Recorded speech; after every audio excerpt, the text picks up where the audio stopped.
بسم الله الرحمن الرحيم والشمس وضحاها والقمر إذا تلاها والنهار إذا جلاها والليل إذا يغشاها والسماء وما بناها والأرض وما طحاها ونفس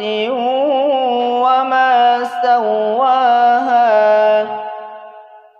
فألهمها فجورها وتقواها قد أفلح من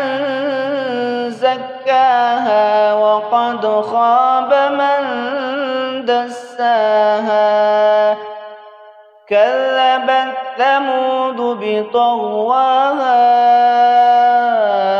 إذ انبعث أشقاها فقال لهم رسول الله ناقة الله وسقياها فكذبوه فعقروها فدمدم عليهم ربهم بذنبهم فسواها ولا يخاف